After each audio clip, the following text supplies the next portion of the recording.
Hi. So today's subject is a bit contentious, and that's why I'd really like your comments on it. And that's also why I like talking about it, because I have a very definite opinion when it comes to non-caloric sweeteners. I'm talking about the substances that make foods sweet that are not sugar. And why do I call them non-caloric and not artificial? Because some of them are not artificial. Some of them are very natural sweeteners like stevia or monk fruit. And we have the artificial ones like saccharin, aspartame, acesulfame K. There's so many now, right? And some people say they're poison, and some people say they're addictive, and there's a lot of discussion. Are they good? Are they bad? Um, are they terrible? Are they toxic? So I want to tell you my take on it. And the reason why I thought about talking about this was, well, here's the thing. First of all, when I was first going off sugar, I used artificial sweeteners a lot to help me get over the cravings. And I do, in that sense, call these non-caloric sweeteners the methadone of sugar addicts, which means that, yes, it is addictive. And yes, it does cause our brain to sort of expect something sweet. And then when that sweet doesn't happen, it can mess with your metabolism. It can mess with your microbiome. It can mess with your cravings and sugar cravings and stuff like that. So is this something that is like absolutely okay, no problem, great thing? No. Okay, these non-caloric sweeteners do have a price that we pay. But sometimes we have to look at the harms versus the benefit. And if somebody has a really, really bad sugar craving, and this can happen, our brain sometimes goes haywire, and something sweet is gonna go into the mouth, better it be a non-caloric, even artificial sweetener if it's not a kid or somebody pregnant or something like that, rather than real sugar if the person is a sugar addict. Okay. Now, people who can eat, sweet things in very moderate amounts, sure, go for honey, go for the date honey, maple syrup. The more natural sugars definitely are better. Eat, if you can have a little bit of junk food, the same way some people can drink a little alcohol and be done, our body can handle it.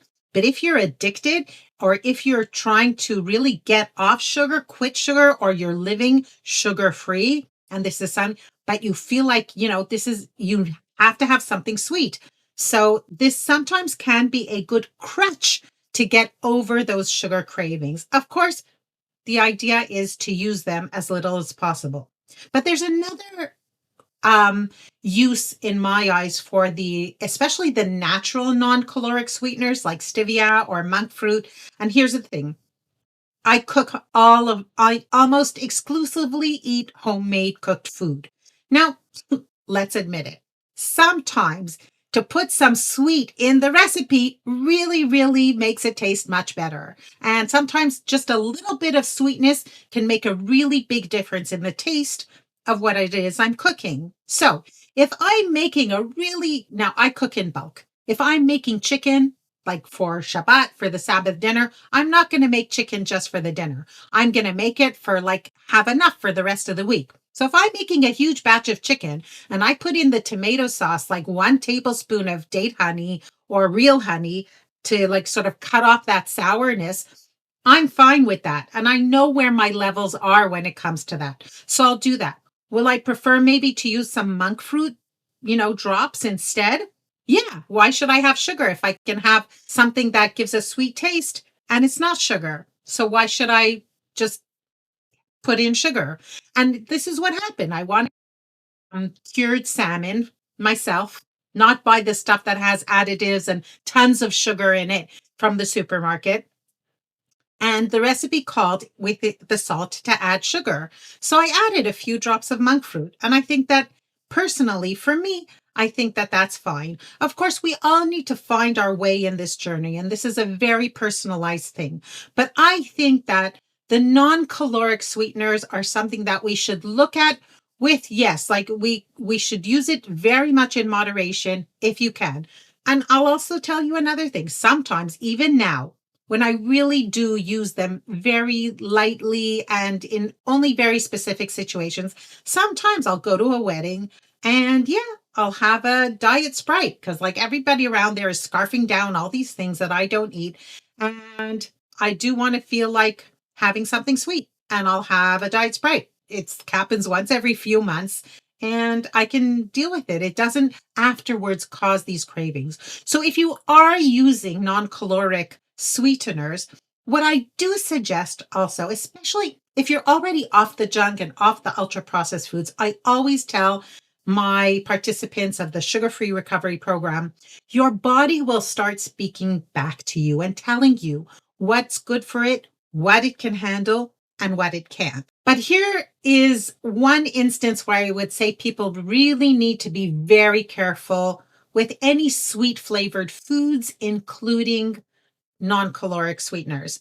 And that is the people who have type 2 diabetes, the people who have insulin resistance, really, especially like significant insulin resistance. If you're pre-diabetic, for example, then you really do have to be careful with all these substances because even the natural ones, because what happens is when we eat something that's sweet, and this is where I would say again, it's also a matter of how much. If you're using just a little bit to sweeten a certain, dish, that's one thing. But if you're using it with a really intense sweet, like to make, sweet chocolate and but with non-caloric sweeteners, be very careful because what happens is when we eat these sweeteners, our brain expects sugar.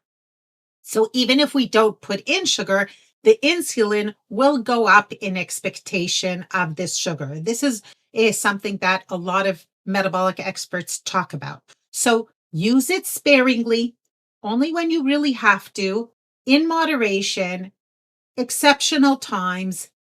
But if you're going to compare non-caloric, especially natural sweeteners like stevia and monk fruit to the real thing like sugar, well, for people who are addicted to sugar, for people who have metabolic issues, who are insulin resistant or with type 2 diabetes, definitely, and of course, if they're not pregnant, definitely, I would say go for the non-caloric sweeteners. So that's my take on it. What do you think of it? Please let us know your comments below.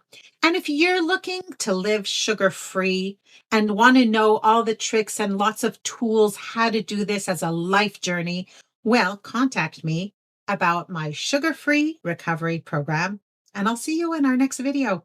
Bye-bye.